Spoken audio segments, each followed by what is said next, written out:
voyant les couleurs d'Algérie. Le soleil, les merveilles du pays, un réveil de fraîcheur et de vie. Ensemble, vivons un moment de nostalgie. Bonjour à toutes et à tous et bienvenue sur Canal Algérie pour ce Bonjour d'Algérie spécial 8 mars, journée internationale des droits des femmes. Pas un jour sans qu'un dossier, une affaire, une histoire ne fasse l'actualité des médias ici ou d'ailleurs qui traitent une histoire sur les femmes, les violences, leurs droits aussi. Les femmes occupent aujourd'hui la quasi-totalité des strates de la société, qu'elles soient entrepreneurs, dirigeantes, sportives, élues de la nation, professeurs, médecins ou encore artisanes. Eh bien, nous rencontrerons certaines d'entre elles via des reportages. Nous recevrons certaines d'entre elles sur ce même plateau et d'autres dont nos rubricards en parleront. Eh bien, Journée internationale des droits des femmes, ce lundi 8 mars, on vous propose des thématiques diverses et variées, à commencer tout d'abord avec une ode à la femme avec Yazid Ait Mahieddine. Ce lundi, donc, qui reviendra sur le roman Le sommeil d'Ève, un des livres qui nous donne le goût amer de la folie d'aimer. Yazid Ait Mahieddine reviendra sur ce roman, il se fera un plaisir de tout nous dire. Ahmed Gelghassin rendra hommage à la géologue Yamina Mahdioub, celle qui a appris à soulever des montagnes avec un peu d'observation. Parcours de cette femme de caractère ce matin. Médecins, professeurs, infirmières, volontaires ou non, elles ont toutes été directement confrontées à la Covid-19 et à ses conséquences. Comment l'ont-elles vécu? Comment leur vie a été chamboulée, bouleversée par ce maudit virus? Samia Chemali et Zoubida Taibi viendront témoigner ce matin. Vibrant hommage également à tous les soignants, ces combattants qui ont donné de leur vie pour soigner leurs patients. Et nous parlerons également d'entrepreneuriat, l'entrepreneuriat au féminin. Nous recevrons les deux fondatrices du premier incubateur 100% féminin Womework The Annex DZ, premier incubateur dédié aux porteuses de projets qui a l'ambition d'être un levier pour la promotion de projets féminins. Nous parlerons d'agriculture et aussi, plus précisément des femmes agricultrices. Elles sont de plus en plus nombreuses à s'orienter vers ce secteur, très longtemps dominé par la gente masculine. Aujourd'hui, bien les femmes agricultrices contribuent activement au développement des filières agricoles et agroalimentaires aussi, que ce soit ici ou ailleurs dans le monde. Mali Moussaïd viendra nous en dire bien plus. Avant le développement de toutes ces thématiques, vous le savez, c'est l'heure de votre premier journal météo de la journée.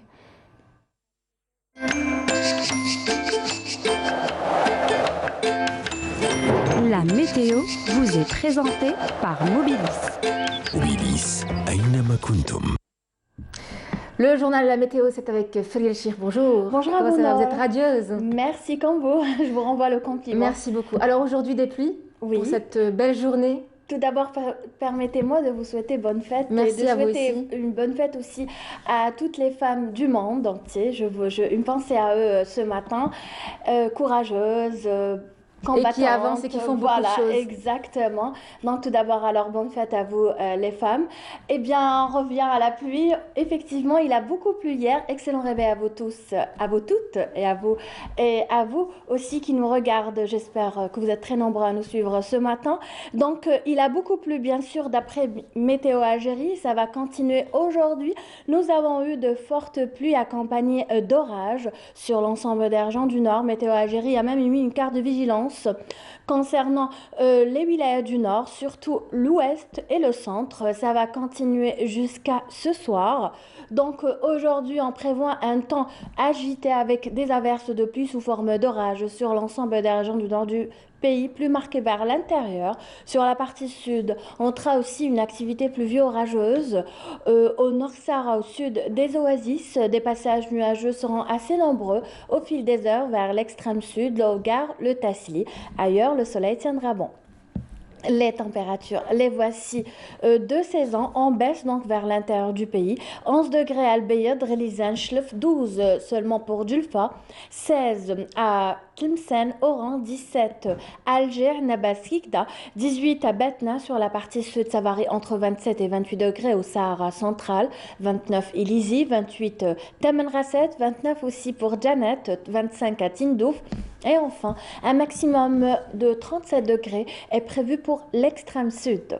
Place à présent à l'état de la mer. Aujourd'hui, nous aurons une mer belle à peu agitée sur l'ensemble des côtes avec des vents modérés qui varient entre 10 et 20 km/h près des côtes ouest et centre, plutôt est, et entre 20 et 40 km/h près des côtes centre.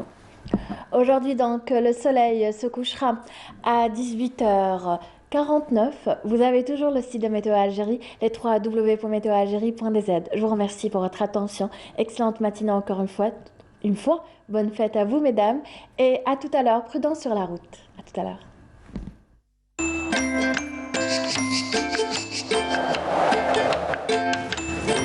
La météo vous est présentée par Mobilis.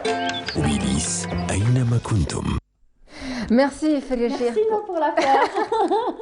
Une fleur rouge aussi qui représente l'amour. Merci. Oui, beaucoup d'amour, beaucoup de bonheur dans votre vie Félia. Merci beaucoup. Non. Merci, donc une baisse des températures, de la pluie encore et toujours. Voilà, prudence. Donc la prudence sur la route. voilà. En tout cas, on est très heureuse pour cette météo. Ça fera aussi une météo qui fait le bonheur de nos agriculteurs et agricultrices aussi. Exact. Et de nos barrages qui se rempliront petit à petit, on l'espère. Exactement. Merci à vous. Et c'est en musique qu'on entame cette matinale avec cette matinale spéciale 8 mars avec Bnet Jazair de Semi El Jazairi en duo virtuel avec Hossein Lasnami. Semi El Jazairi qui nous a quittés il y a une trentaine d'années. On lui rend hommage, l'occasion de lui rendre hommage aussi, qui a inscrit des souvenirs intarissables dans les mémoires des mélomanes algériens. Je vous laisse apprécier.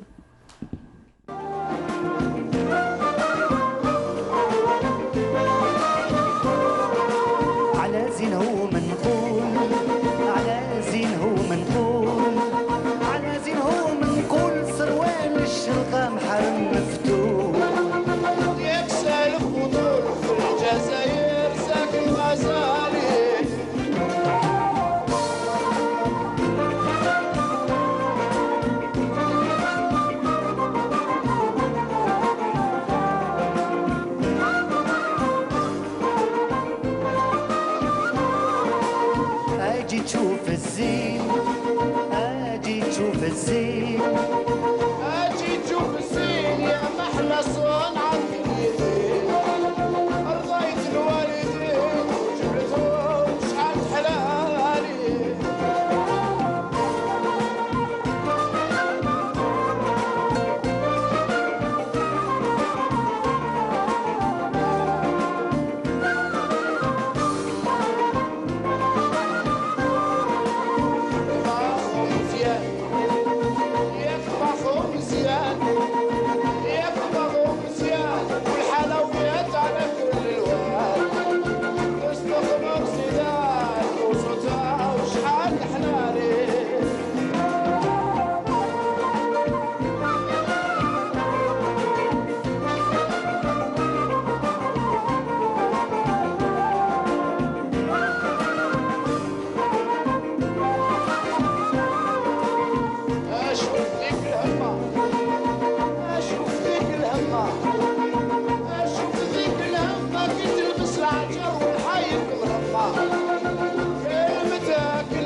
يكفي نهار الجمعة في الجزائر لقيت غزالي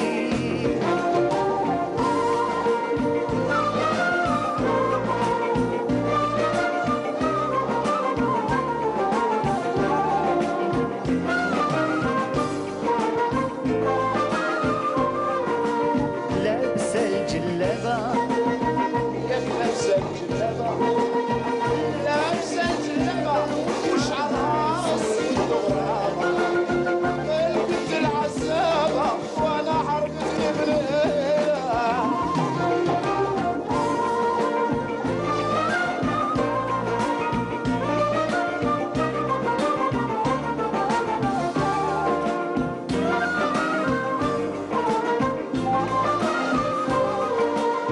يا بنات الجسد يا بنات الجسد Comme annoncé.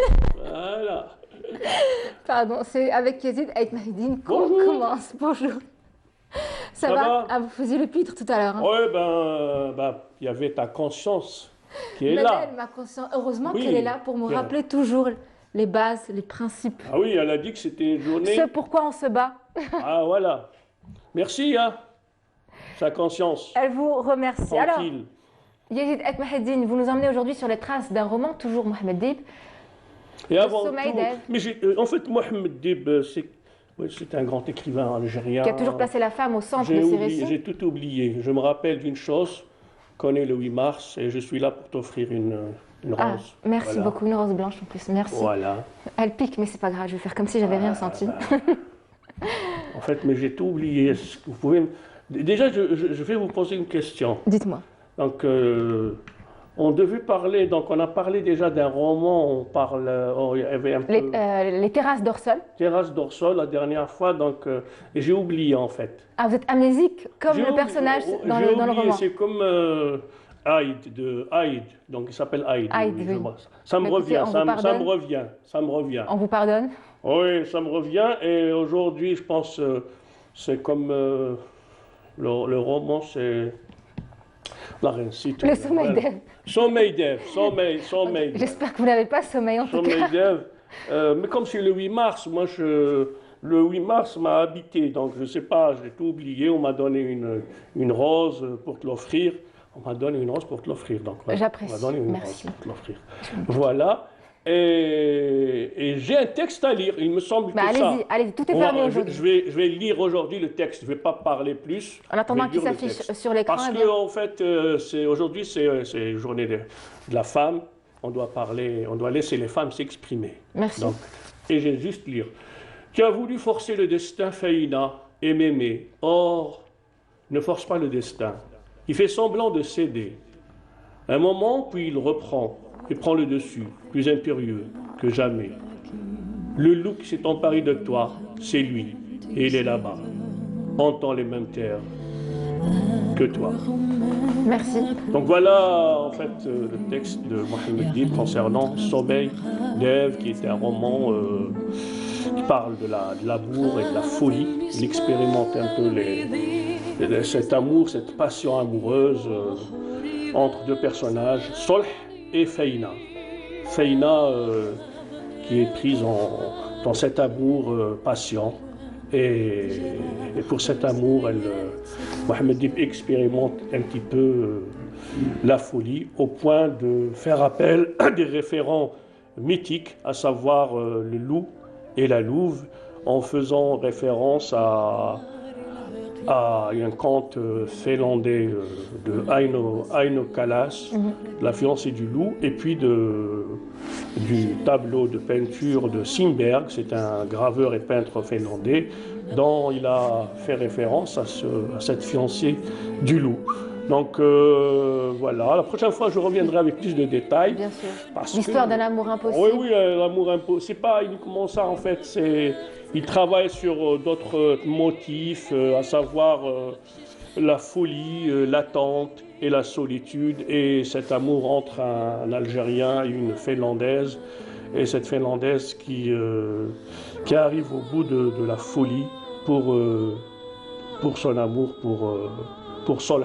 Voilà. Merci pour ces Et jolis mots. puis à la carte postale, j'ai choisi une carte d'un grand artiste peintre italien, Salvatore Dali. Donc pour Camera Musique Zerarga, qui est à Issy-les-Moulineaux, Paris. Donc je me rappelle et soudain, ris de moi, je viens de voir un tableau de Hugo Simberg projeté devant mes yeux avec une netteté hallucinante. De nouveau, les mots me manquent pour exprimer ce que j'éprouve. Donc, voilà. Merci beaucoup, merci pour cette courte Voilà. lecture.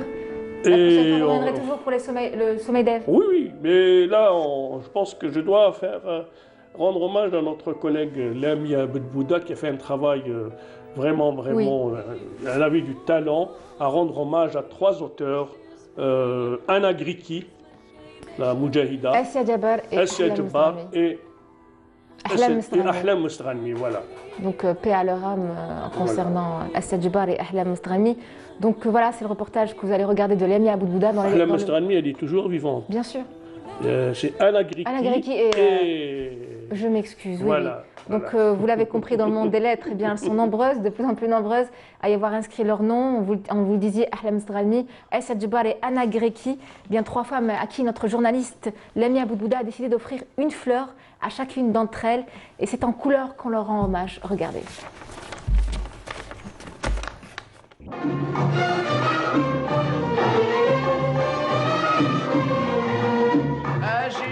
Dans sa symbolique poétique, la rose a souvent été évoquée pour parler des femmes, de leur beauté et bien sûr de l'amour.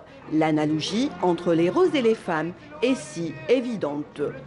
La rose, c'est une Assia Djebar qui n'évoque pas seulement une fleur charmante, mais bel et bien tout un univers qui nous émerveille et éveille nos sens. Auteur, cinéaste, Assia Djebar a signé plus de 15 romans, pièces de théâtre et scénarios traduits en 23 langues.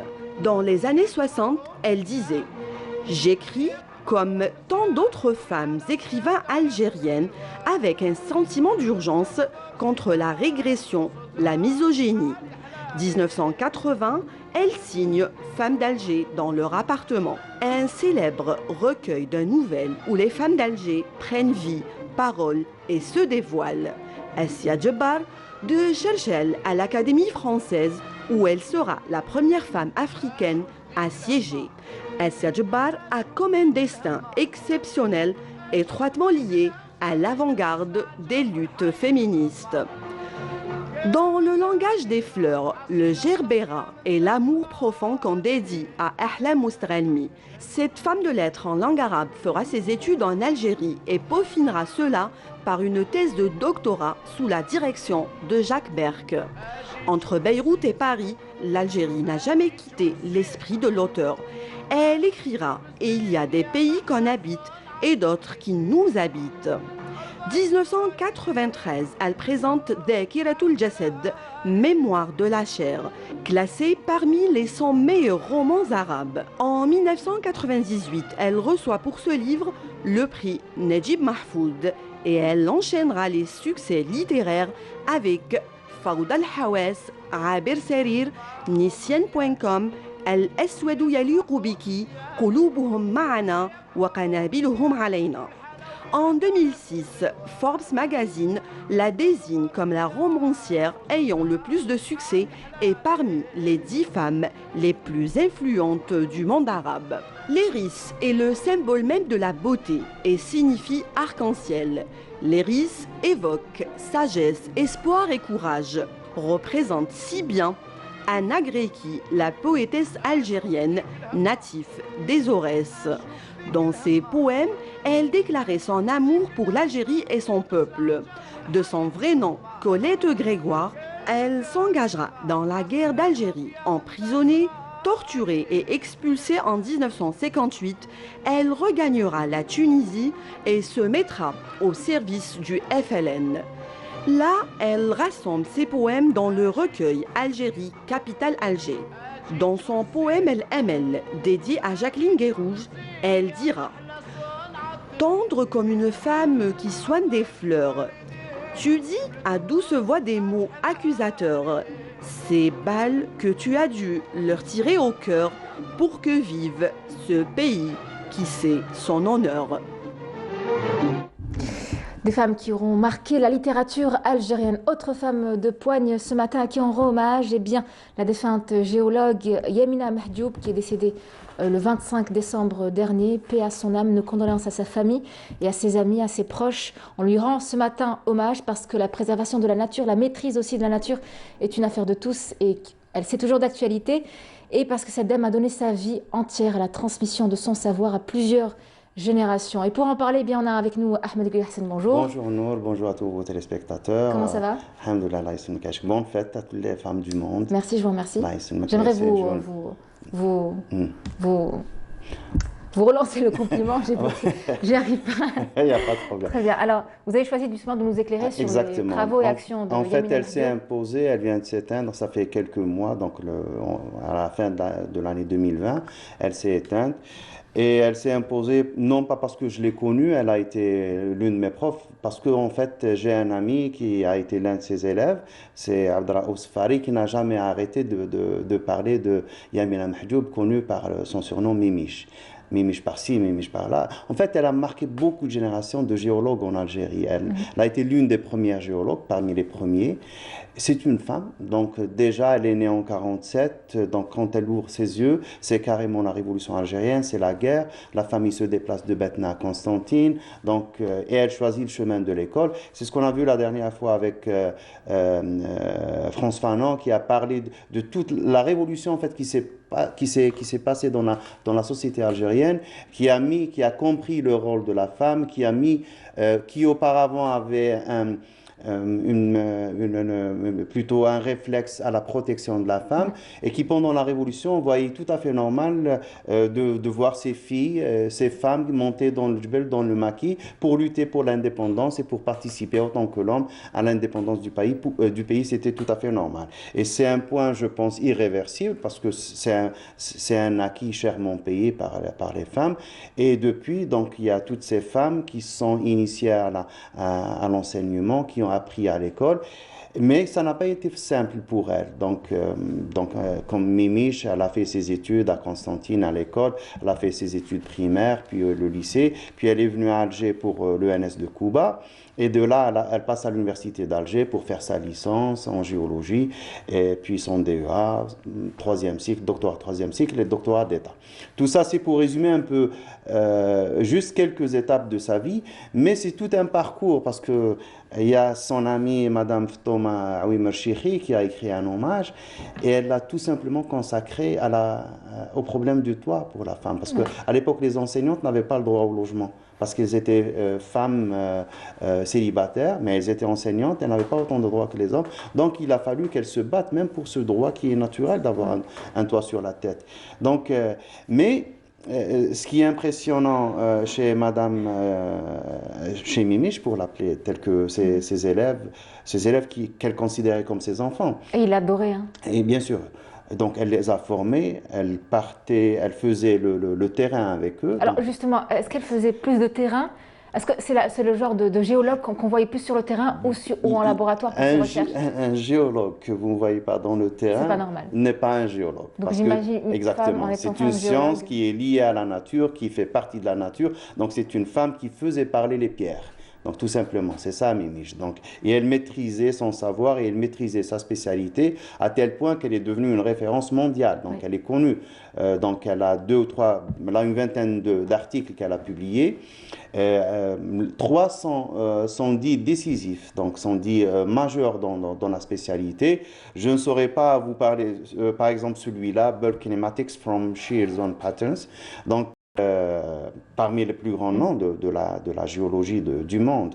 Donc il y a Choukroun qui est très connu, elle a travaillé avec Cobalt, c'est des noms qui Merle, donc c'est des noms qui sont très importants. Elle a même, ce qui est aussi intéressant, c'est qu'elle s'est aussi intéressée aux méthodes géophysiques à la fin. Donc elle n'est pas restée dans la géologie classique. Donc à un certain moment, il y a une mutation, elle a suivi. Ce qu'elle n'a pas suivi, et c'est dommage, c'est de se mettre dans les réseaux sociaux. Donc on ne trouve pas son nom sur... c'est ça. Et d'exposer, elle était très modeste, hein, et d'exposer vraiment ses travaux, ses avancements, ses recherches, pour qu'on puisse justement la suivre Exactement. Mais c'était une femme de rigueur. Ouais. Donc, elle ne jouait pas avec les standards de la recherche. Donc, quand quelqu'un faisait une faute, elle le lui disait clairement, sincèrement et tout simplement. Donc, elle traitait même les profs à l'université, parce que comme elle était la pionnière, comme elle était la doyenne des géologues, elle les traitait comme ses enfants. Donc, quand elle voyait quelque chose qui n'allait pas, elle le disait. Donc, elle le disait non pas par méchanceté ou par... Non, c'était justement pour que l'université algérienne garde et reste aussi dans les standards internationaux et dans les normes de la recherche. Donc, c'est une femme qu'on peut tout simplement... Donc, il y a quelques mots s'il faut quelques mots pour la décrire. Donc, c'est une pionnière, c'est une battante. Donc, elle a fait même le syndicat pour Oui. le droit des femmes. Et elle ne jouait pas avec les standards. Donc, c'était une femme de rigueur. Et ses travaux, c'est des travaux de qualité. Et puis elle a aussi beaucoup enseigné, transmis son savoir à plusieurs générations Jusqu'à la d'étudiants fin. à l'USTHB. Exactement, Donc à pendant l'université. plusieurs années. Après tout, Ahmed Ghaliassine, bien le métier, la géologie, c'est un métier d'avenir. Donc il faut Exactement. former la jeune les jeunes pousses, la jeune génération. Exactement. Déjà, elle leur a Mais fait aimer cette matière, cette discipline. Et il faut aussi les mettre dans les bons filons, bien sûr, de la recherche. Et aussi, il faut qu'ils comprennent qu'il y a des standards internationaux. On ne peut pas faire la recherche comme on veut, ou avec les standards qu'on veut, ou la façon qu'on veut. Donc, le copier-coller n'existe pas dans la recherche internationale. La rapine n'existe pas dans la recherche internationale. On ne peut pas voler les résultats de quelqu'un et les publier, par exemple. Donc, il y a une certaine rigueur qu'il faut respecter. Et Mimiche, donc, donc en évoquant sa mémoire, elle représente tout ça. Donc, voilà un peu pour résumer un peu. Dommage, je l'ai croisée deux fois, je crois, dans ma vie, mais j'ai jamais eu la chance de l'approcher. Elle n'a pas été l'une de mes profs, donc j'ai pas fait géologie, j'ai fait physique à l'USTHB. Mais quand même, donc ce que disent ces élèves, donc notamment Abdelraouf Safari et Madame Nashida, professeur Nashida Abdallah, et aussi l'hommage rendu par Thomas Merchichi, disent long de la valeur de cette femme enseignante, chercheur, battante. Femme de poigne, de caractère. Exactement. Donc, ça en dit long. Dommage. Donc, on devrait aussi penser à lui consacrer une page sur Wikipédia. On devrait, oui, exactement. Oui, pour en savoir un peu plus. Exactement, pour garder sa mémoire. Ben on peut, hein. Wikipédia, c'est ouvert à tout le monde. Bien sûr, il faut que ces élèves le fassent. Moi, je n'oserais pas le faire parce que je n'ai pas toutes les informations. En tout cas, plusieurs élèves, plusieurs de ces étudiants, disent qu'elle a transmis, elle nous a appris à soulever des montagnes avec de toutes petites observations. Exactement. Et voilà, donc, on parlait même des fois, Abdelraouf Safari me parlait de l'œil de Mimiche. Donc elle avait l'œil. Exactement.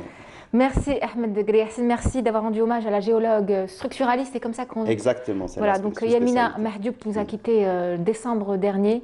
Paix à son âme, qu'elle repose en paix. Ahmed, merci, on vous retrouve lundi prochain. Merci et bonne fête. Merci beaucoup. Je ne vous donne pas de rose. Pour votre épouse peut-être tout à l'heure. Amis du matin, de tout temps, il y a eu en Algérie des femmes qui se sont toujours distinguées dans bien des domaines. Mimi Maziz, journaliste moudjahida, discrète, modeste et très passionnée. Elle est celle qui a connu et traversé beaucoup d'épreuves et d'expériences. Elle est doyenne du journalisme également depuis l'époque coloniale. Elle déborde d'énergie et de lucidité sur une actualité bouleversante. Et c'est la première fois qu'elle s'exprime, qu'elle décide de parler à l'une de nos reporters, Sophia Chouban. Elle se confie pour la première fois. Portrait inédit ce matin.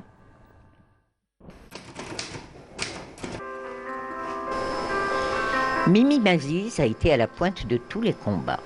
Femme militante, anticolonialiste et journaliste professionnelle dès l'indépendance, elle a eu un riche parcours aussi bien à la presse écrite qu'à la radio nationale. Vous savez, mon parcours professionnel, c'est celui du parcours de l'Algérie. Donc j'ai parcouru cette Algérie avant la presse, mais dans ce qui m'a permis d'analyser et surtout de vivre étape par étape. J'ai aujourd'hui 83 ans, je suis née en 1938, donc j'ai fait la traversée. Le nom de Mimi Maziz est resté gravé comme pionnière des médias et de la lutte pour l'émancipation des femmes algériennes et des luttes démocratiques plus tard. Je remercie Canal Algérie de m'avoir donné la chance de revoir Madame Mimi Maziz en tant que doyenne et en tant que pionnière de la profession. Lorsque j'ai commencé dans la presse il y a 40 ans, un peu plus de 40 ans, lorsque j'ai ouvert les yeux sur le monde de la presse, j'ai directement ouvert mes yeux sur Madame Mimi Maziz, qui a été une grande professionnelle qui a su nous encadrer en tant que jeune génération qui découvre le monde de la presse. C'est une femme à forte personnalité, très attachante. Et je garde toujours, jusqu'à aujourd'hui, ce sourire de la dame, la grande dame de la presse, qui est Madame Mimi Maziz. Journaliste de renom, Mimi Maziz a participé grandement à toutes les tâches de l'édification de la presse nationale et s'est spécialisée dans le reportage tout en s'impliquant dans les rubriques culturelles et les entretiens avec de hautes personnalités politiques de l'époque. Mais Mimi Maziz a pu en son temps allier et technique rédactionnelle et secrétariat de la rédaction. Elle maîtrisait même les métiers liés à l'imprimerie. En 1965, Mimi intègre le périodique hebdomadaire Révolution africaine, animé d'un dynamisme hors du commun, en dévoilant l'oppression que subissaient les pays d'Afrique, ainsi que tous les pays qui luttaient pour leur décolonisation. Nous avons travaillé pendant 10 ans avec Madame Mimi Maziz. Pendant 10 ans avec Madame Mimi Maziz. Et puis, c'est une femme qui a une grande charge historique et professionnelle. Nous n'étions pas seuls à défendre notre indépendance. Nous pensions à l'Afrique, nous faisions partie de l'Afrique. Et celui qui nous a ouvert les yeux et qui a marqué par son sceau cette idée, c'est Frantz Fanon. Si c'est Frantz Fanon, il a dit c'est une et indivisible l'Afrique. En évoquant son itinéraire professionnel jalonné d'expériences inédites et des rencontres avec des figures de proue des luttes mondiales, Mimi Maziz se remémore non sans émotion cette époque. Il voulait faire partie du continent africain. Et c'est comme ça, à l'indépendance, comme il y avait encore des luttes d'indépendance en Angola, au Mozambique, et puis l'Afrique du Sud, et il y avait le Vietnam aussi. Du haut de ses 83 printemps, Mimi Maziz reste collée à l'actualité. Rien ne lui échappe et garde bon pied, bon œil sur les bouleversements politiques et sociaux de son pays qu'elle affectionne toujours. Il ne faut pas oublier le contexte de l'époque. L'Algérie était la Mecque des révolutionnaires, comme on dit. L'époque coloniale, l'époque de l'indépendance, que je pense algérienne, c'est l'époque algérienne, militante et combattante. Toujours dans le moule de la colonisation, mais on est sorti de ce moule et on s'est montré tel qu'on était aux colons. Femme de communication, Mimi Maziz porte un regard lucide, tout en dénonçant la médiocrité et la négligence, assimilée à ses yeux comme une forme de régression. Obstacle majeur au développement de la nation, donc, il faut, sur le métier, remettre l'ouvrage. La profession complète.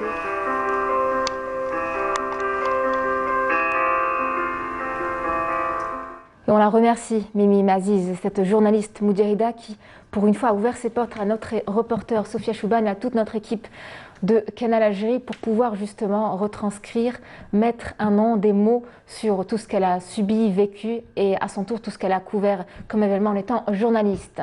Médecin, professeur, infirmière anesthésiste ou encore infirmière en réanimation, volontaire ou non, elles ont toutes été directement confrontées à la Covid-19 et ses conséquences. Deux d'entre elles sont parmi nous ce matin pour en parler. Eh bien, on a Samia Chemali, bonjour. Bonjour. Vous êtes chef d'unité et professeur en médecine interne à l'EPH de Louiba. Merci d'avoir accepté l'invitation. Merci à vous. Je vous en prie. Zoubida Taibi. Oui. Vous êtes donc infirmière à l'EPCP, l'EPSP de Sidi Mohamed, donc infirmière cadre paramédical. Oui, tout à fait. Donc bonjour à vous, merci d'être là parmi nous. Bonjour à vous aussi de nous avoir Merci invités. pour la confiance. Merci. Alors, vous avez été mobilisée depuis le début de cette guerre menée contre la Covid-19. On aimerait bien que chacune de vous, on va commencer par vous, Zoubida Taibi, nous raconte un peu comment vous avez vécu les choses. Votre vie, il faut le dire, a été totalement bouleversée. Tout à fait, oui. Face à un ennemi inconnu, d'ici et d'ailleurs, comment vous l'avez vécu? Donc, je commence la première des choses à dire. Je représente toutes mes condoléances à tous nos confrères, nos consoeurs. On a perdu beaucoup de professeurs, de médecins qui sont très éminents, qui étaient en face devant cette pandémie. Et aussi, on a perdu aussi beaucoup de corps paramédicaux dans toutes les filières. Donc, ça a été quand même une stratégie très pénible par rapport à notre personnel. Donc, en ce qui concerne le Covid-19, depuis son apparition à ce jour, donc il faut le dire qu'au début, on était vraiment très stressés. Et puis, c'était très difficile pour pouvoir lutter contre cette pathologie qu'on ignorait comment elle allait se développer et quel est le haut risque à confronter par rapport à ce virus, parce qu'on ignorait totalement comment il allait se développer et quelles sont ses conséquences. Donc au début, il faut le dire, on n'était pas très prêts à confronter. Personne n'est prêt. Voilà, on n'était pas très prêt à confronter, vu que on devait. Je veux dire qu'au début, on était là, on face à un malade qui se présentait, qui avait des symptômes d'un Covid. Alors, qu'est-ce qu'il y a lieu de faire? Comment il faut l'accueillir? Est-ce qu'on doit l'isoler? Est-ce qu'on doit le mettre dans une salle là où il y a presque tout le monde? Donc, on était obligé dès le départ de faire la première des choses, bien sûr, de préparer comment ne pas contracter cette maladie par rapport à nous, les professionnels de la santé, parce que c'est nous les plus confrontés, on était au franc. Donc, c'était le personnel qui était directement en face de cette pandémie, ce risque de contamination qui était très important. Donc, il y avait le personnel qui était en danger, en premier. Ensuite, il y avait aussi je dirais, parce que quand on reçoit un malade dans un environnement bien, dans une salle de soins ou bien dans une polyclinique, s'il y a d'autres aussi patients qui ne sont pas contaminés. Donc, il fallait isoler, il fallait il fallait dégager directement un bureau ou un box carrément destiné pour recevoir malade Covid. Les malades Covid, pour éviter la transmission. La contamination. Et voilà, transmission. Patients et autres. Voilà, exactement. Oui. Vous, Samia Chemali, comment vous avez vécu cette période? Oui, tout d'abord, je voulais vous remercier pour l'invitation et puis je voulais vous féliciter pour cette excellente initiative qui consiste à rendre hommage aux blouses blanches et tout particulièrement les femmes en cette occasion du 8 mars. C'est vrai qu'en cette ère de pandémie de la Covid-19, qui n'a pas épargné du tout l'Algérie, on sait que cette pandémie a touché tous les continents et tous les pays. Et la lutte contre le Covid se poursuit depuis pratiquement mars 2020 jusqu'au jour d'aujourd'hui. Tous les travailleurs et du corps médical travaillent d'arrache-pied jusqu'au jour d'aujourd'hui. Bien que les risques sont réels, ils peuvent être aussi infectés. On sait que les femmes sont dominantes dans le corps médical, donc elles sont davantage exposées à être le plus infectées, mais elles ont toutes accepté de prendre du temps sur leur vie professionnelle, sur leur vie familiale et personnelle pour justement assurer la santé à la population. C'est vrai que cette pandémie Covid-19 a complètement bouleversé non seulement la vie quotidienne du personnel soignant, mais aussi tout le secteur de la santé. Tout le personnel a dû être touché de façon diverse. Ça a eu un impact non seulement sur la vie privée du personnel soignant, sur leur santé, sur notre façon de travailler à l'hôpital. On a dû changer toutes les modalités de travail. Gérer plusieurs situations. Gérer plusieurs situations, parce qu'attention, il n'y a pas le Covid, il y a aussi les patients qui sont atteints d'autres maladies chroniques, d'autres néoplasies. Il ne faut pas aussi les épargner, il faut les prendre en charge. Donc on a vu notre charge de travail augmenter de façon très prononcée. C'est-à-dire qu'on était vraiment sollicité plus que d'habitude et on a dû encore donner plus d'efforts. Vous savez que c'est une maladie qui est très contagieuse, donc on avait toujours cette peur d'être contaminé. Donc même pour travailler, il fallait se munir d'un équipement de protection qui est très difficile à porter. Vous savez, très embêtant. On est obligé de le porter pendant des heures. Et puis parfois de le renouveler. Et puis on est passé par des moments de rupture, donc on était obligé d'être le plus économe possible. On ne se permettait pas de changer d'équipement chaque 4 heures ou chaque 5 heures. Il y a même du personnel qui a dû mettre la combinaison. Imaginez, vous mettez toute une combinaison, une surblouse, de bavettes, des lunettes, une visière, et vous devez travailler, vous devez examiner votre patient, vous devez parfois lui faire certaines explorations telles que l'électrocardiogramme, vous devez le piquer, parce qu'attention, les patients Covid, parfois on a des patients qui sont atteints déjà de maladies chroniques et qui chopent le virus, donc on est obligé de gérer et l'infection Covid et les maladies chroniques. Donc je pense que ça n'a pas du tout été facile. Cette crise a complètement bouleversé la vie quotidienne du personnel soignant. Et il s'est vu changer beaucoup d'habitudes à cause de la contamination. Vous savez qu'il y a certains confrères, ils ont dû se séparer de leur famille. Oui, justement, alors j'allais vous demander, est-ce que vous avez dû être isolé loin de vos familles? Oui, le personnel soignant a dû se séparer du mari, des enfants, de leurs parents. Il y a certains, je connais, qu'ils ont carrément ils ont loué des maisons, des chambres d'hôtel. Donc là, on a dû... C'était votre cas? Moi, peut-être, ma situation, elle était un petit peu particulière. Mon mari aussi, il est du secteur, donc les deux, on travaille dans le même secteur. Oui. Et les deux, on était affectés dans des unités Covid. Donc la situation a été très catastrophique. Chaque jour, pour nous, a été un défi. Le défi, d'abord, on essaye de se protéger le maximum. Vous savez, quand on est les deux médecins, le risque de contaminer les enfants et les proches est très, très, très important. Donc, c'était ça la hantise. Comment se protéger? Comment protéger nos proches? On s'est carrément isolé de notre famille. Oui. On s'est pratiquement... on a coupé tout contact, mis à part le téléphone. Malheureusement, on a dû on a évité tout contact avec nos proches. Et certaines familles n'ont même pas eu le temps de dire au revoir, malheureusement, alors que d'un côté, les décès s'accumulaient. Oui, tout à fait, s'accumulaient beaucoup. Donc, quand il y avait un décès où c'est confirmé que c'est un Covid, donc il fallait directement pour l'enterrement et tout ça. Donc, il faut qu'un membre de la famille qui doit se présenter pour identifier bien sûr le patient, si c'est vraiment sa famille, pour l'inhumer.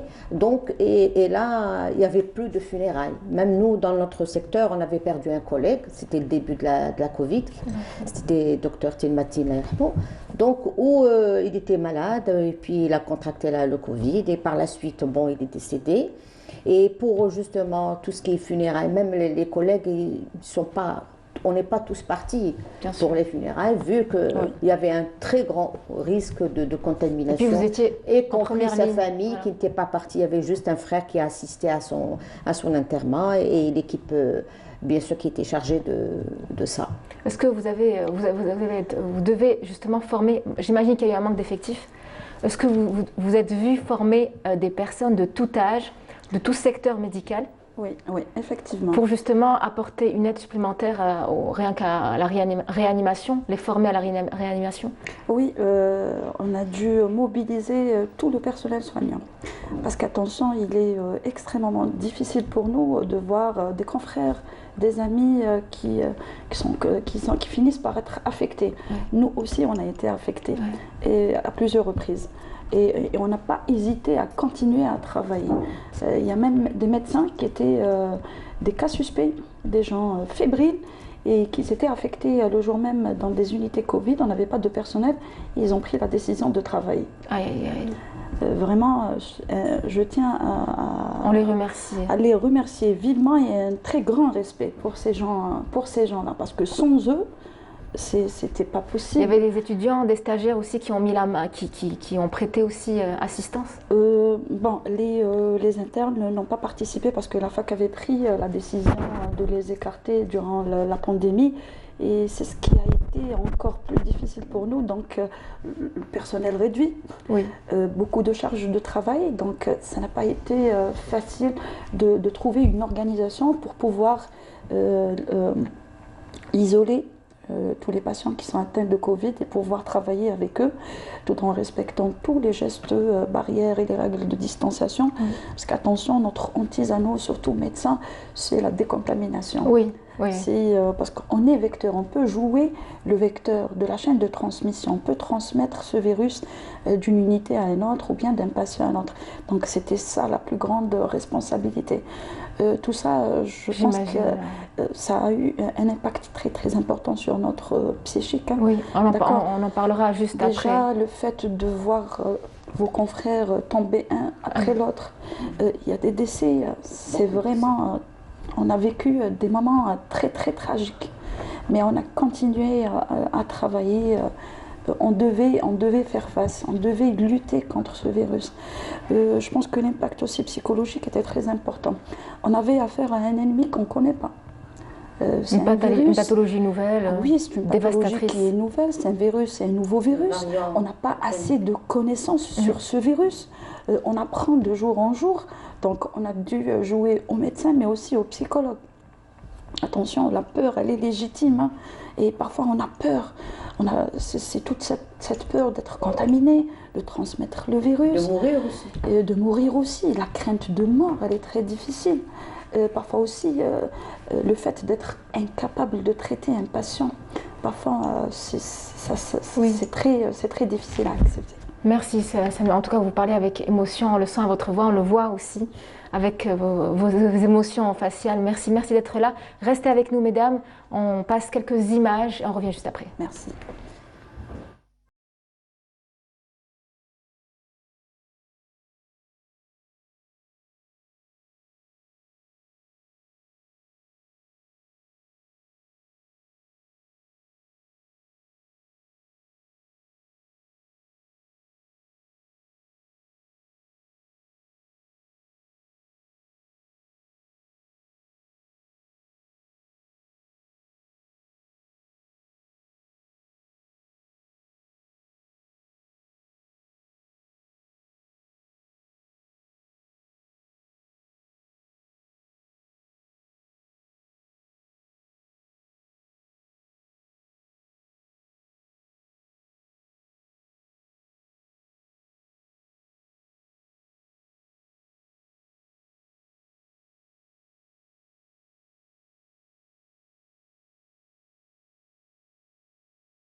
Hommage à tout le personnel patient, ces combattants en blouse blanche. Aujourd'hui, bien, ce sont les femmes, mais on pense aussi aux hommes aussi qui ont combattu en première ligne pour nous protéger, protéger leurs proches, protéger tous les Algériens de ce maudit virus qui est la Covid-19.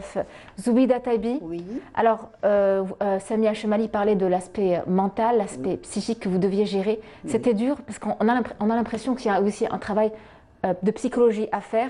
Vous-même, vous aviez peur, mais il y avait aussi la peur de vos patients que vous deviez encaisser. Oui, tout à fait. Donc, il faut le dire que nous aussi, autant que personnel, on avait quand même peur. Donc, on vivait dans un stress permanent. Donc, de l'autre côté aussi, quand le malade se présentait et il vient nous voir et qu'il parlait de ses symptômes, qu'ils avaient une relation avec le Covid. Donc, notre devoir déjà d'emblée, c'est de préparer le malade et à lui faire savoir indirectement ou bien directement de sa maladie et qu'il va être soigné et qu'on est là pour l'aider. Donc on fait de notre mieux pour non seulement l'apaiser et en même temps pour le prendre en charge. Donc nous aussi, le personnel, on vivait dans un stress comme je viens de le dire. C'était pas quand même facile parce que nous aussi on est en face d'un patient qui est contaminé, qu'on risquait aussi d'être contaminé et contaminer aussi les autres. Donc tout ça, c'était quand même difficile à gérer tout ça, mais quand même on est arrivé à le faire et qu'on continue jusqu'à maintenant à le faire. Quel était le sentiment le plus dur à vivre? L'impuissance, la frustration aussi de ne pas pouvoir soigner tous les soignants? Oui, tout à fait. Il y avait la frustration et c'était quand même aussi de dire ce malade qu'il pouvait être guéri, comme il pouvait être aussi succomber à cette maladie. Donc, alors, on voit qu'il y avait un rapport patient-soignant très très spécial. Oui, très spécial. Nous les paramédicaux, on a toujours été très très proches du patient. Déjà, c'est notre tâche quotidienne que l'infirmier ou le paramédical, il est très intime, très familier par rapport avec le malade pour qu'il présente le malade au médecin. Donc, il collecte toutes les informations nécessaires par rapport à lui pour pouvoir transmettre au médecin et aider, bien sûr, le médecin de mieux diagnostiquer cette maladie et de le prendre en charge. Donc, gérer votre anxiété. Donc, on collabore. Voilà, c'est une collaboration, c'est un partenariat indirect dans une situation, dans un contexte de stress sanitaire, de crise sanitaire. Tout à fait. Donc, voilà, donc vous deviez gérer l'anxiété du malade, mais aussi la vôtre sans forcément faire transparaître la vôtre, d'où la complicité de votre métier. Je vous remercie. Alors, j'imagine que vous, déjà en tant que femme du corps médical, j'imagine que vous êtes découvert peut-être des choses. En fait, c'est pour le pire, le meilleur et le pire. La médecine, c'est comme le mariage. C'est ça. C'est pour le meilleur et le pire. Donc, j'imagine que si ça ne vous concerne pas, ça concerne d'autres collègues, vos collègues, des gens qui sont retrouvés dans des situations où elles se sont vues faire des choses dont elles se sont jamais doutées de pouvoir faire ça. Oui, mais sincèrement, il faut le dire, les paramédicaux, ils sont très sensibles quand ils voient un malade qui se présente et qui a une pathologie, quelle que soit, sans parler du Covid. Ils sont sensibles à un patient qui se présente et qui parle de cette maladie, et qui parle de sa maladie, donc automatiquement, ils s'impliquent. Il est là pour le soutenir, pour le préparer psychologiquement, pour lui dire qu'on est là, pour l'apaiser et bien sûr pour qu'il puisse même nous aider à le prendre en charge et que le traitement fait effet. D'accord. Alors aujourd'hui, la tornade est passée, la plus grosse est passée, mais on y est toujours. Oui, on est toujours au franc, donc le Covid est toujours là, donc il ne faut pas se leurrer, il ne faut pas se dire ça y est, c'est fini, qu'on doit quand même ne plus se débarrasser de tous les moyens de protection, donc il faut continuer à mieux se protéger. Il y a aussi l'apparition de ce nouveau variant britannique dont on ignore les conséquences, donc la protection, elle est recommandée. Ne serait-ce que pour le personnel et ainsi pour le citoyen. Samia Chemali, qu'est-ce que vous espérez maintenant qu'on a une baisse considérable des cas de contamination, heureusement, mais ça continue? Oui, c'est vrai que le taux de patients qui sont contaminés par la Covid-19 est en recul. Mais attention, faites attention, le virus circule toujours. Et puis surtout avec ces nouveaux variants qu'on ne connaît pas. Et puis même l'impact de la vaccination sur ces nouveaux variants, on ne sait pas. On a toujours un manque de connaissances et on manque beaucoup de recul par rapport au vaccin et même par rapport aux variants. Je pense qu'il faut toujours être très prudent. Toujours respecter les règles barrières, même si l'épidémie recule, mais on voit que dans d'autres continents, ça reprend. Donc il faut toujours être vigilant, parce qu'on hospitalise toujours des patients, on n'est pas arrivé à un nombre de patients zéro. Ce n'est pas encore gagné. Le combat continue, on lutte toujours contre ce Covid jusqu'au jour d'aujourd'hui. Oui. D'accord, donc s'il y a un message à faire passer, c'est soyez vigilants. On aimerait bien qu'il y ait une fin de cette crise sanitaire. Croyez-moi, le personnel soignant n'attend que ça. Parce que même si cette pandémie prend du recul, cette crise sanitaire a eu un impact très important sur la vie quotidienne du personnel soignant. Tout le monde actuellement souffre de fatigue physique et psychique, d'anxiété, de stress, de troubles du sommeil. Quand on parle avec nos confrères, tout le monde souffre de ça, toute corporation confondue. Je remercie tout le corps médical, que ce soit les médecins, les paramédicaux, les femmes de salle. Vraiment, on a travaillé comme une seule équipe. Heureusement, c'est ça ce qui nous a permis d'affronter cette guerre contre un ennemi rapidement, inconnu. Qu'est-ce que vous espérez de votre profession? Qu'elle soit plus attractive, peut-être? Qu'elle reprenne vie, que la vie reprenne dans les couloirs, que la chaleur humaine reprenne? Qu'on reprenne ce contact, ce contact avec le malade. Parce que croyez-moi, quand on porte l'équipement et on parle au malade, parfois les expressions du visage nous manquent. Ne paraissent pas. On a du mal à apaiser le patient. malheureusement, il n'arrive pas à faire la différence. Parfois, je pose des questions au patient, je lui dis « Ah, ça fait 2 jours que je suis venue. Il me dit « Je ne sais pas. » Ah oui, parce qu'il ne voit pas. C'est tout le monde qui se ressent, donc je n'arrive pas à faire la différence. Même l'expression du visage, c'est très très important. J'ai envie de reprendre ça. J'ai envie de reprendre mon contact avec les malades, toucher mes malades, les ausculter, les rassurer. C'est ça ce qui me manque. Et je vous le souhaite. Merci beaucoup. Et vous, rapidement, qu'est-ce que vous espérez?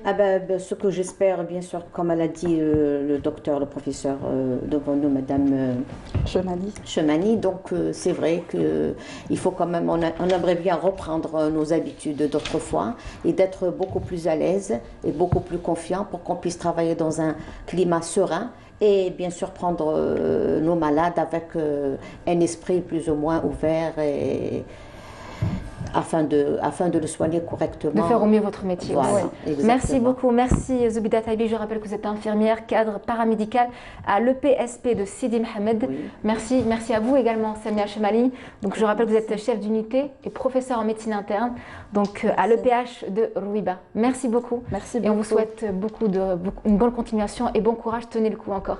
Merci et je souhaite bonne fête à toutes les femmes. À vous aussi, à vous également, oui, mesdames. Bien sûr, alors vous repartez avec vos roses.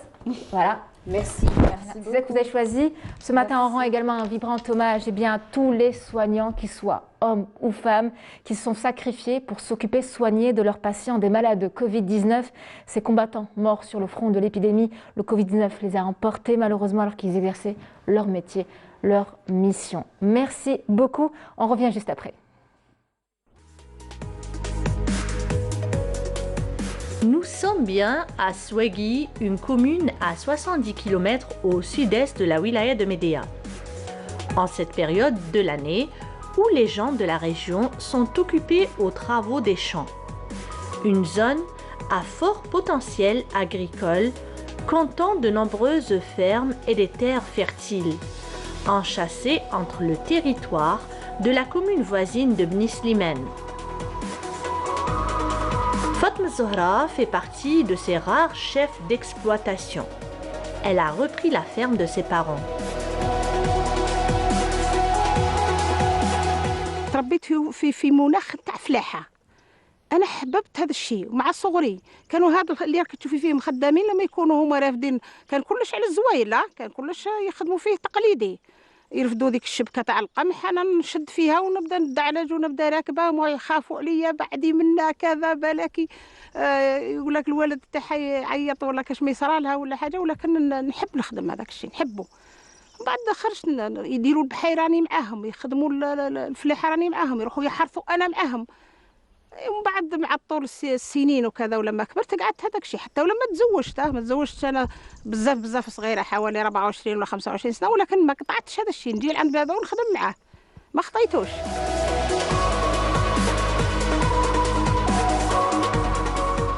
Une aventure périlleuse où vocation et passion sont nécessaires, car on ne devient pas agricultrice par hasard. نحن نغرسوا شجرة مثمرة وهي شجرة الزيتون. هي راهي ملقمة مسقمة كلش غير باش نحطوها في التراب. ديجا راه سبق لي غرست بزاف واليوم راح نغرسوا الشجرة هذه إن شاء الله. Un travail dur, solitaire, parfois précaire, qui réclame une passion et une détermination sans faille. Et ce qui nous a attiré le plus chez Fatma Zohra, c'est son attachement pour les choses traditionnelles. Elle garde toujours son blé fermenté dans des silos, le matmoura. Et un peu plus loin, sa volaille s'agite joyeusement dans son poulailler traditionnel en bois. مورا تاع جدود تاع بكري يخبوا فيها قلت لك القمح والشعير مدة 3 سنين 4 سنين كيما نديروه كيما يبقى قلت لك ناكلوا منه كل عود راح نرحوا كي وقت الزريعه نجبدوا منه كاش واحد يجي ما عنده زوالي ولا كاش حاجه نجبدوا منه ونلقاوه صحيح ما نديروهش في الديار لعله يخسر في الدار يفسد في الدار يفسد ياكلوا الفار وياكلوا ذيك نديروه في المطمار هذو مديورين للزرع قمح والشعير والنعمه نديروهم داخل. البولاي تقليدي هما الكراجات تاع التقليدي احسن من الحديث يعني، ما في السخانه ما في تربيه الفلوس يعني يكون ناجح احسن. هذا فيه الحطب، هذا يميز الحطب يعني الخشب، والخشب هذا النوعيه تاعو من الاشجار لان ما يديرش حساسيه او فيه القصب اللي راع اللي يسموه ليراع او يسموه القصب، وفيه الطوب تراب. Fatma Zahra exerce aussi le métier d'herboriste, un métier presque disparu, mais qui renaît grâce à l'engouement pour les soins naturels. ملي خلقت لقيت امي، لقينا الكبار لقيناهم يعملونا الشيح، يعملونا زعتر لما نمرضوا بالهواء، يعملونا بابونج، يعني على هذا الشيء اللي انشأت عليه. هذا السر يصلح الكبار الصغار والله، يعني هذا مش راح يهلك ولا شيء، ولكن نخدموا السير، نخدموا نديروا الضرو ونحطوا كميه من السكر الاحمر، يقولوا له السكر قندلي كان بكري.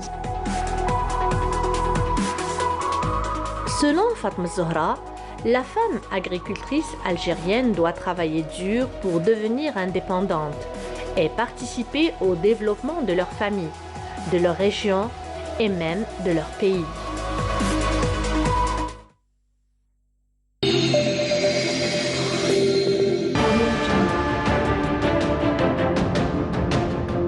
Enfin, une peinture algérienne aux normes internationales.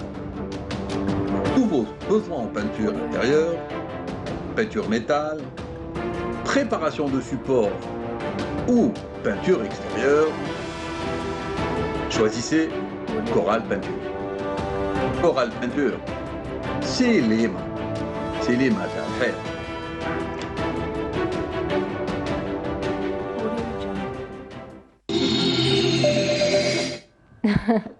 Donc on rappelle que l'émission est sponsorisée par Coral Peinture et vous regardiez tout à l'heure donc un reportage fait par Friel Hamdi en 2019, le portrait d'une agricultrice. Elle s'appelle Fatma Zahra Belarbi du côté de Médéa, donc une région stratégique à vocation agricole. Les agricultrices, eh bien on en parle avec Mélie Moussaïd. Bonjour. Bonjour.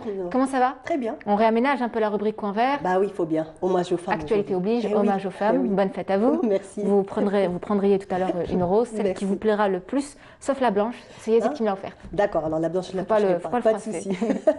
Merci. Alors ce matin, vous avez choisi justement de nous parler des agricultrices algériennes. Elles sont à l'honneur ce matin. Alors, est-ce que vous saviez qu'en 1960, que ce n'est que seulement à partir de 1961 que les agricultrices ont leur statut officiel, qu'on trouve la définition dans le dictionnaire? Avant, on les appelait femmes d'agriculteurs. Ah non, ça je le savais pas. Parce qu'elles étaient souvent mariées à des agriculteurs. On ne disait pas agricultrices, mais seulement femmes d'agriculteurs. D'accord. Aujourd'hui, bien depuis plus de 60 ans, elles ont... Vous en avez rencontré plusieurs? Oui, j'en ai rencontré pas tant que ça quand même. Hein.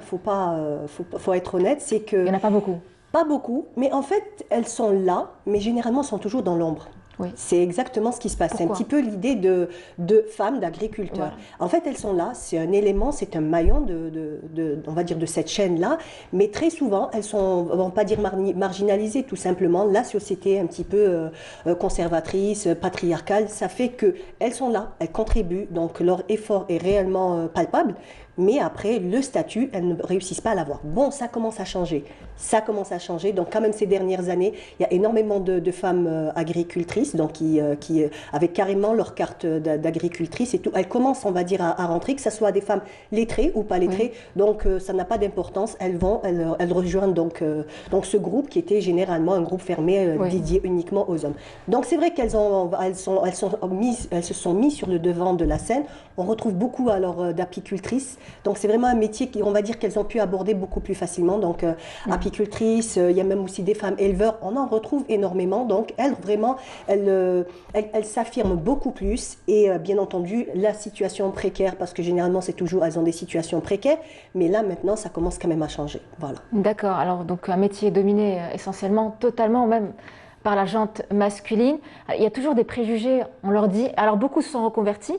Et justement, j'en connais une qui s'est reconvertie. On lui a dit, mais attends, on leur a dit, attends, mais tu ne pourras pas conduire de moissonneuse-batteuse, tu ne pourras pas conduire de tracteur, tu ne pourras pas faire le vélage, tu ne pourras pas nettoyer, tout simplement faire son métier. Oui, oui, effectivement, c'est vrai que dès le départ, on leur donne un petit peu cette idée que c'est très dur, c'est compliqué, or que c'est quelque chose qu'elles ont toujours fait. Il faut se dire, les femmes rurales sont très fortes, elles vivent dans des conditions qui sont difficiles.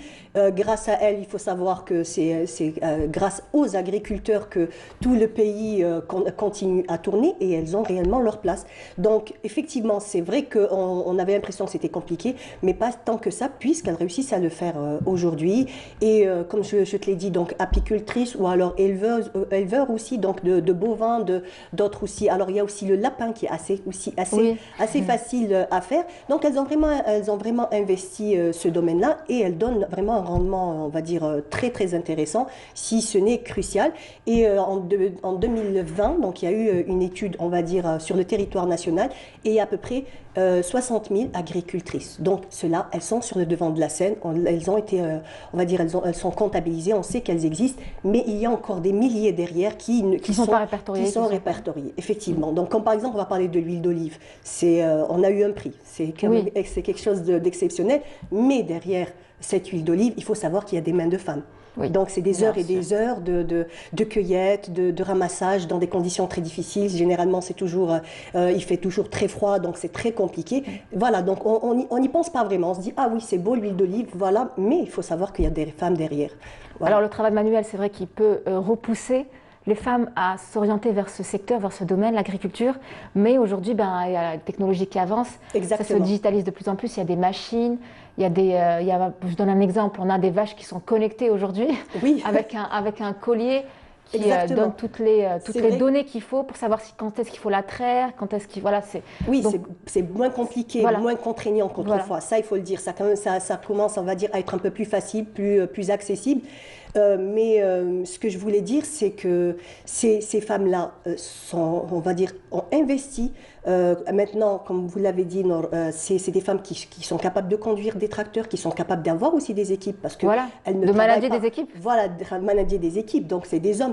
Comme on l'a dit, c'est très sorte d'entrepreneur. Hein. Exactement. Donc, c'est pour ça que plus de 60 000, c'est le chiffre officiel, mais on est sûr que derrière, il y en a encore beaucoup plus. Je vais vous donner juste un petit exemple. Donc, j'ai été il n'y a pas longtemps dans la wilaya de Indfla. Donc, c'est une wilaya, on va dire, complètement agricole. C'est très conservateur comme région. Donc, les femmes ne sont pas dans les champs. Ça, faut pas se mentir. Dans les champs, on ne voit pas les femmes. Mais ce qu'il faut savoir, c'est qu'il y a toujours de l'élevage, pas loin de la maison. Donc, la traite, c'est les femmes qui les font. Le poulailler, c'est les femmes qui s'en occupent. Tout ça, alors, donc, on a aussi du blé qu'on va transformer en semoule. On va en faire du couscous. Ça va être roulé par des petites mains à la maison. Et tout ça, ça reste quand même dans l'anonymat et ça reste quand même dans l'ombre. Et puis, il y a les horaires de travail qui sont ingrates. Exactement, ingrates. Il n'y a pas d'heure, on finit pas. On se lève très tôt aux aurores. On finit à pas d'heure des fois le soir parce que tout simplement, il y a des choses qui n'attendent pas. On ne peut pas laisser une vache sans la traire. Oui, exactement. C'est des choses qu'on ne peut pas se permettre de faire. Alors, toutes les femmes de caractère ne sont pas agricultrices, heureusement. Hein. Heureusement, sinon on serait toutes agricultrices. Mais une agricultrice, en tout cas, je peux vous dire qu'elles sont toutes des femmes de caractère, volonté et motivation, ça les définit. Volonté, motivation, à en revendre, ça définit bien l'agricultrice algérienne. Algérienne, exactement. Type. Restez avec nous, Marie Moussaïd, on reparlera de ça, c'est un sujet très vaste. On en parlera, on aura plus de chiffres, vous verrez. On va rejoindre sur Skype, Lamia Mato, bonjour. Bonjour, bonjour tout le monde. Comment ça va? Eh bien écoutez, ça va très bien et vous? Très bien. Vous êtes bien protégée? Oui, parce que je suis au travail, c'est pour ça. D'accord, on vous vole quelques minutes. Vous êtes dans votre travail, qu'est-ce que vous faites? Oui, je suis enseignante. Donc j'ai laissé un petit peu mes élèves avec mon ATSEM et je suis là avec vous. J'aurais voulu avoir des enseignantes comme ça qui nous laissent sans cours. Enfin bref, voilà. Donc vous êtes ex-championne d'Europe de karaté. Bravo à vous, félicitations, même si ça vient des années après. Alors justement, vous avez toujours joué pour l'Algérie, même en étant à l'étranger. Vous avez occupé justement, joué pendant plusieurs compétitions internationales, européennes, africaines aussi, mondiales. Vous avez une reconnaissance mondiale. Oui, tout à fait. Comment ça t'est... rien que votre nomination en tant qu'ex-championne d'Europe de karaté, comment ça a été pris par les étrangers, par les autres? Une femme algérienne? Eh bien, c'est toujours difficile, hein, bien sûr, de prendre sa place en tant que femme, déjà juste dans la société, mais encore plus quand on est une femme originaire, entre guillemets, de l'immigration. Oui. Mais c'est une très grande fierté pour moi d'avoir représenté mon pays partout dans le monde, et surtout avec ma médaille, ma 3e place au championnat du monde en 2018 avec l'Algérie. Bravo, d'accord. Bon, j'imagine que c'est compliqué en ce moment, période de confinement. En France, on a un confinement qui est bien plus drastique qu'ici en Algérie, en raison des cas de contamination qui ont été en hausse. Bon, là, ça vacille. Comment vous le vivez? Il n'y a pas de compétition, il n'y a rien? C'est un petit peu compliqué au point de vue justement d'échéance en termes de compétition, mais j'ai de la chance d'être dans une structure de très haut niveau, ce qui fait qu'on s'entraîne en fait tout au long de l'année. Là, on est vraiment en préparation du tournoi qualificatif des Jeux Olympiques qui sont censés se dérouler à Paris au début juin. Donc, je me prépare vraiment pour cette échéance-là, pour avoir la chance de pouvoir représenter l'Algérie aux Jeux Olympiques de Tokyo. Ah, génial. Donc, des préparations qui se font comment?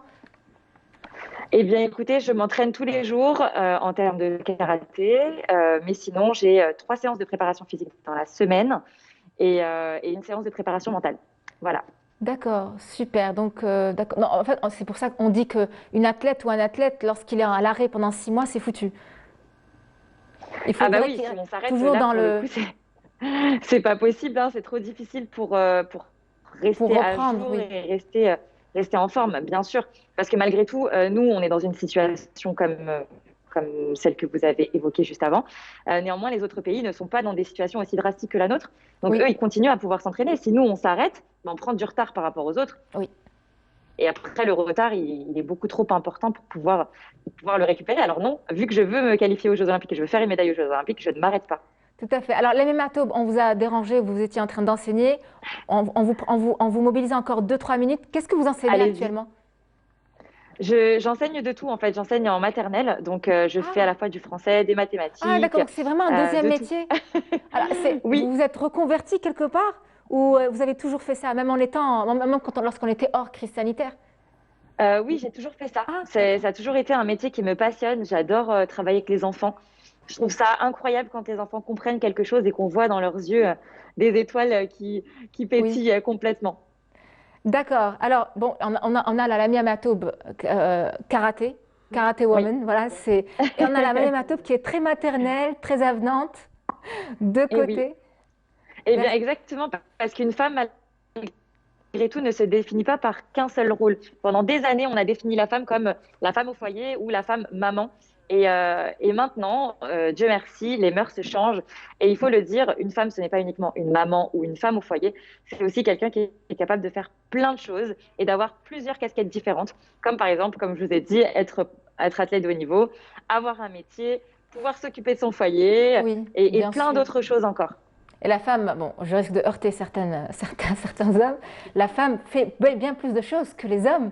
Et elle a cette capacité à faire plusieurs choses en même temps. Et oui. Voilà. Donc, qu'un homme n'est pas capable de faire. Hein. Oui. Là, on est en train de le dézinguer. Alors, navré à vous. Oui, il n'y a pas de souci. Qu'est-ce que représente le 8 mars pour vous? C'est une date qui normalement, d'après moi, hein, vraiment, c'est très, très personnel, ne devrait pas exister. Pourquoi?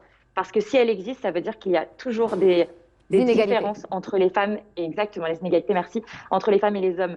Donc, en fait, quelque part, je suis contente de fêter la femme en ce jour. Néanmoins, je suis triste de la fêter parce que normalement, on ne devrait pas la fêter et ça devrait être la fête des hommes et des femmes tous les jours de l'année. Voilà. La fête de l'homme avec un grand H tout court. Exactement. Alors, je peux vous dire, Lamia, qu'au niveau de la loi, les textes, ils sont pour la parité et l'égalité, mais pour les appliquer, ce n'est pas encore le cas. Et justement, cette date-là, alors c'est vrai, quand on me dit bonne fête, oui, je dis moi, vous aussi, etc.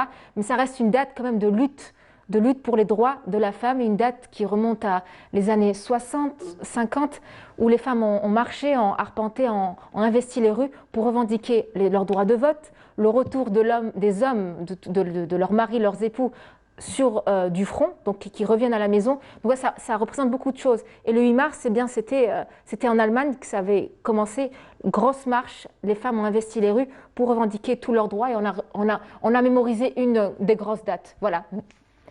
Mais malgré tout, comme je vous ai dit, par rapport à l'histoire, c'est une date qui est incroyable et des femmes, comme vous l'avez dit, très très fortes ont réussi à faire une réelle révolution en fait quelque part. Et ça, je pense qu'on le remerciera jamais assez. Mais je souhaite vraiment que dans quelques années, comme vous avez dit, la parité soit complètement appliquée et que l'égalité vraiment entre les femmes et les hommes soit tout simplement la normalité. Et c'est vraiment ce que je souhaite. Merci beaucoup, Lamia Matoub, d'avoir été avec nous. On vous laisse filer. Merci à vous. Retrouvez vos petits bambins. On vous embrasse fort, on vous souhaite une bonne fête. Allez, on se permet de faire. Merci beaucoup. Merci, au revoir. Au revoir. Très agréable, ex-championne qui a toujours représenté l'Algérie malgré le fait qu'elle soit de l'autre côté de la Méditerranée. Oui, c'est son calme et sa sérénité qui est vraiment très souriante touchant. malgré le fait qu'elle porte la bavette. Alors, Mariam, on revient aux agricultrices. L'agriculture qui est un maillon important de notre économie. On est un grand pays, on a plusieurs terres agricoles. Yazid me dit, pourquoi est-ce que tu n'as pas laissé Mariam lui poser une question? Je pense que tu ne serais pas gênée. Non, oui, non. Voilà, Yazid, tu as ta réponse. Merci, au revoir. Alors, donc, la femme agricultrice contribue activement au développement des filières agricoles et agroalimentaires partout dans le monde. En Algérie, ça commence à bouger. Est-ce qu'aujourd'hui, on peut dire que l'agricultrice algérienne est indépendante de son mari, Généralement, celles qui s'investissent et qui démarrent, on va dire, dans un créneau, quel que ce soit agricole ou alors que ce soit ou élevage ou autre, ce qu'il y a, c'est que en fait, oui, elle se détache. Elle se détache parce que c'est elle-même qui commence, on va dire, qui prennent l'initiative. Parce qu'il faut savoir qu'il faut quand même un petit peu on va dire, quelques démarches à faire. Et une fois qu'elles ont leur statut, ensuite, là, ce qui se passe, c'est que vraiment, elles peuvent commencer à travailler et elles sont totalement autonomes. Voilà. Alors, parmi les femmes que j'ai rencontrées, donc il y a à peu près, on va dire à peu près 8-9 ans, donc c'était une agricultrice du côté de... Alors, c'était du côté de Zmouri. Voilà, je m'en souviens parce qu'en fait, elle m'avait marqué, cette dame, elle était assez jeune. Hein. Donc, je l'admirais, j'étais en admiration devant elle parce qu'en fait, elle était partagée entre son petit bébé qui avait 3 mois et ses champs. Donc, après la mort de son père, ses frères avaient décidé de vendre les terres, donc ils voulaient partager et vendre et tout. Elle, en tout cas, sa parcelle, ce qu'elle a dit, si vous voulez vendre, moi, je ne vendrai pas. Donc, ce que je vais faire, c'est que je vais continuer ce que faisait mon père, puisque son père était agriculteur.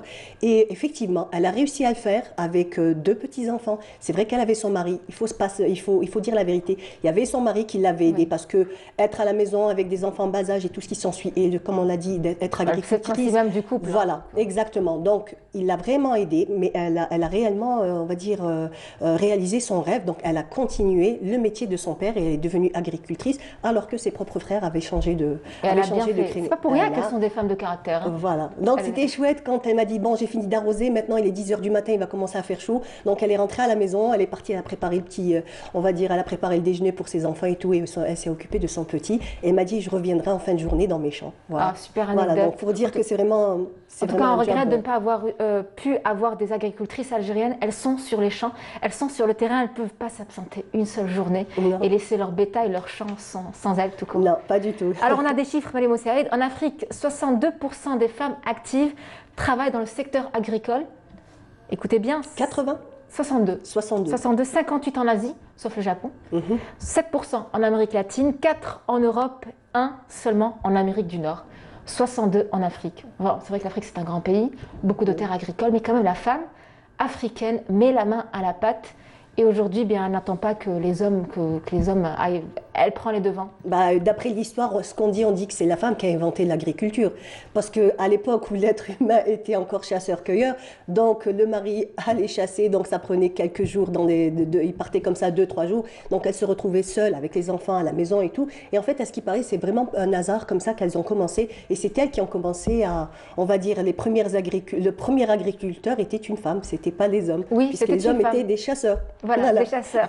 Alors, le nombre de femmes à la présidence de la chambre d'agriculture, elles sont de plus en plus nombreuses à y prendre part, à y prendre goût à ce secteur d'avenir. Et voilà, malgré le fait qu'elles souffrent quand même d'un manque de légitimité, Voilà, Ouais. c'est partout dans le monde, pas Oui, qu'ici. oui, Et exactement. elle peine vraiment à s'installer, à obtenir un prêt bancaire. Ça, c'est la femme entrepreneur. De manière générale, quand il y a un souci au niveau des crédits bancaires, quand elle va à la banque, eh bien, on ne lui accorde pas forcément le crédit. Il y a toujours un petit comme ça, un Voilà, petit côté on lui sous-estime. demande ton mari il est où, ton frère est où, ton père est où, voilà, alors que ça ne devrait pas exister du tout. Donc voilà, cette journée aussi, c'est pour dire, marquer le coup, pour dire aussi que la femme a sa place partout, que ce soit dans le champ, à la maison, au travail, à la tête d'une entreprise, à la tête d'une institution importante. La femme peut être partout. Merci Malem Saïd d'avoir rendu hommage à la femme d'une manière générale. On va voir quelques images de femmes agricultrices, on revient juste après.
Voilà, donc vous regardez des images de femmes de poigne de caractère, des agricultrices algériennes qui, j'ai envie de dire, sur le champ de bataille. Hein. Oui, oui, exactement. C'est un combat permanent.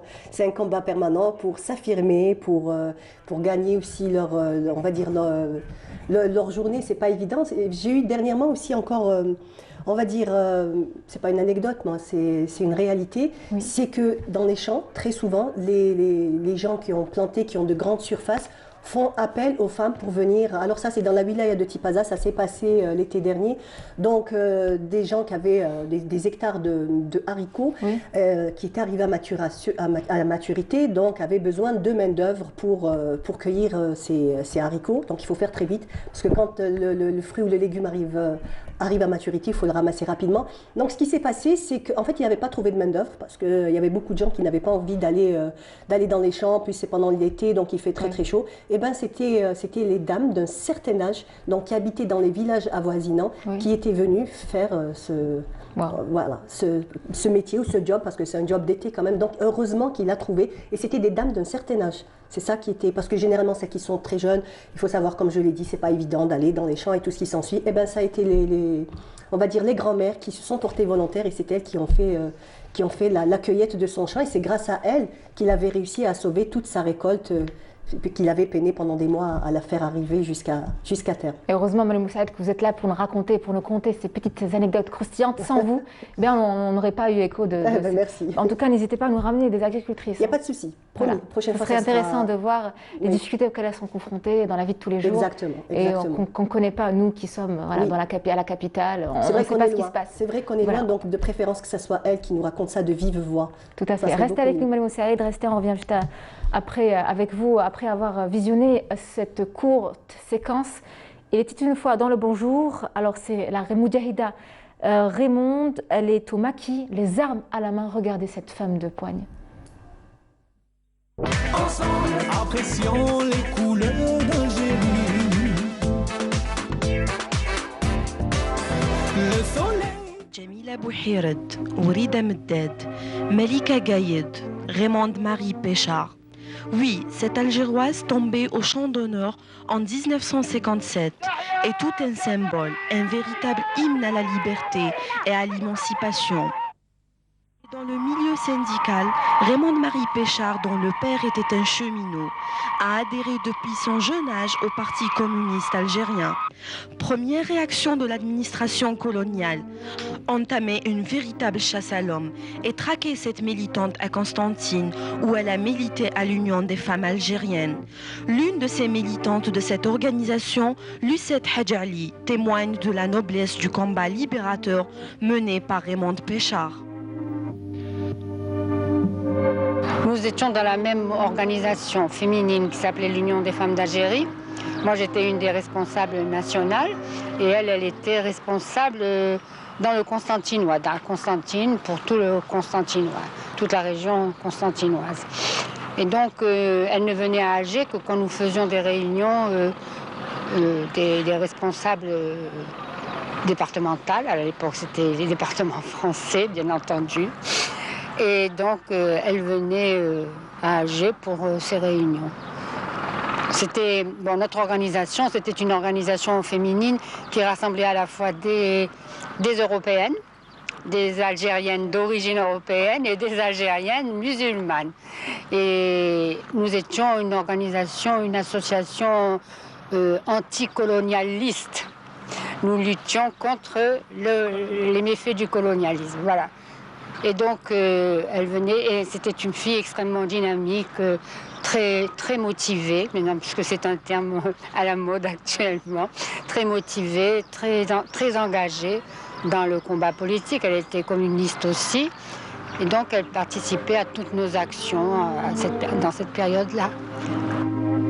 C'est ici, au 24 rue La Végerie, à Boulourine, où naquit Raymond Péchard le 15 septembre 1927, dans un quartier où vivait la minorité européenne. Son cœur battait pour cette Algérie éternelle, loin des clichés et stéréotypes de colonies et autres comptoirs de commerce. Au commencement furent les opérations contre l'occupant français. Son nom faisait la une des journaux de l'époque. Après, je suis rentrée dans la clandestinité au moment du déclenchement de la guerre. Et donc, je l'ai perdu de vue complètement. Et puis, ce n'est que par les journaux que j'ai appris le fait qu'elle avait déposé une bombe au Milk Bar, qu'elle était recherchée, qu'elle était montée au matin ensuite. Raymond Péchard, ou Tawes comme l'a surnommé ses frères au maquis, était une moudjahida éprise de paix et de liberté. Mitraillette en sautoir, elle fut chargée par le colonel Amirouche d'entamer une mission en Tunisie. Et c'est à Medjana, dans le massif des Babours, qu'elle rendra l'âme, un 26 novembre 1957.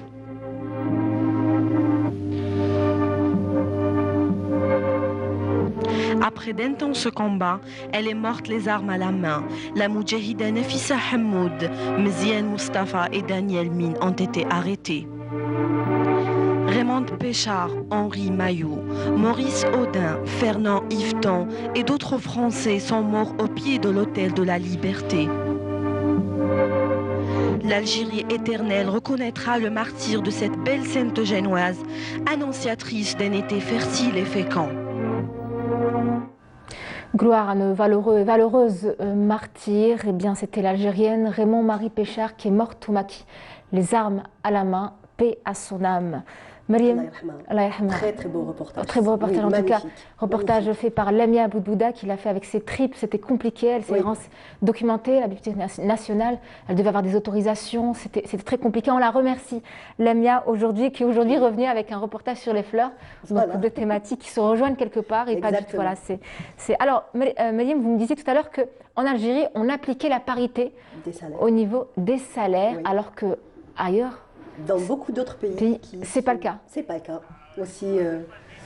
Aussi, on va dire, surtout ces pays-là qui se prétendent, on va dire, très démocrates et très justes et qui ont des valeurs, qui trament comme ça, et ben, nous, la parité est appliquée. Eh bien, on finira sur ça. Merci Mariam d'avoir rendu hommage aux femmes agricultrices. Merci Nord. Merci à ce vous. fut un Nous plaisir. arrivons au terme de ce numéro sponsorisé par Corel Peinture. Merci d'avoir été avec nous à l'occasion de ce 8 mars, Journée internationale des droits de la femme. Et à tous ceux qui ont participé au bon déroulement de cette émission. Excellente journée à vous. J'espère que vous allez passer une très très belle journée. Portez-vous bien. Je vous retrouve demain.